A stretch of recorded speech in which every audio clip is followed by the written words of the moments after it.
हरे कृष्णा।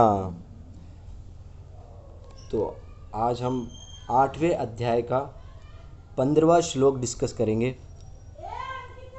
तो बता देता हूँ ये क्यों डिस्कस कर रहा हूँ, क्योंकि खुद से रियलाइजेशन होता है ना, तो इंसान को तब पता लगता है, तब वो शास्त्र को उठाता है, तो पढ़ता है, अध्ययन करता है, तो उसे पता लगता है। क्योंकि ये दुखाल्यम है, ये जो जीवन जहाँ पे हम रह रहे हैं ना, ये दुखाल्यम है। इसका नाम है दुखाल्यम शाश्वतम। क्योंकि भगवान भी बता रहे हैं, माँ मृत्युम पुनर्जन्मम दुखाल्यम शाश्वतम ना पुरवंती महात्मानम संसिद्धिम परम गता। भगवान कह रहे हैं, मुझे प्राप्त करके महापुरुष जो भक्ति योगी हैं कभी भी दुखों से पूर्ण इस अनित्य जगत में नहीं लौटते, क्योंकि उन्हें परम सिद्धि प्राप्त हो चुकी होती है। तात्पर्य शिला प्रभुपाद के द्वारा, चूँकि यह नश्वर जगत जन्म जरा तथा मृत्यु के कलेशों से पूर्ण है। मतलब ये जो जगत है ना, ये ना बहुत दुख देता है, चाहे अपने हो चाहे पराये हो, बहुत दुख देंगे, बहुत रुलाएंगे या तुम्हें बहुत कष्ट देंगे।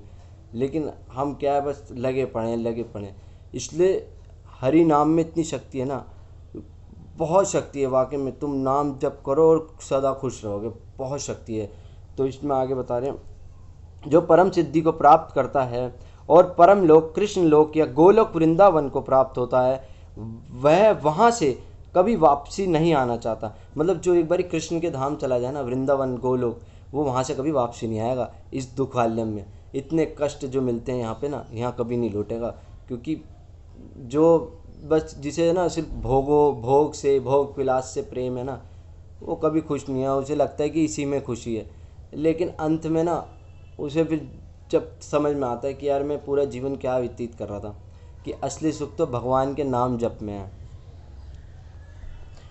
फिर बताया गया परम गति कहाँ गया है, इसे परम गति बताया गया। दूसरे शब्दों में यह लोक हमारी भौतिक दृष्टि से परे है, अविण्य है, किंतु यह चरम लक्ष्य है जो महात्माओं का गंतव्य है। महात्मा अनुभव सिद्धि भक्तों से दिव्य संदेश प्राप्त करते हैं। जो महात्मा होते हैं वो अनुभव से सिद्धि प्राप्त करते हैं, जो अनुभव होते हैं, जो हम गुरु मानते हैं, तो उनसे वो सिद्धि प्राप्त करते हैं। दिव्य सेवा इतने लीन हो जाते हैं कि वे ना तो किसी भौतिक लोक में जाना चाहते हैं, वहाँ तक कि ही वे किसी आध्यात्मिक लोक में जाना चाहते हैं। वे केवल कृष्ण तथा कृष्ण का समीप्य चाहते हैं, अन्य कुछ नहीं। यही जीवन की सबसे बड़ी सिद्धि है।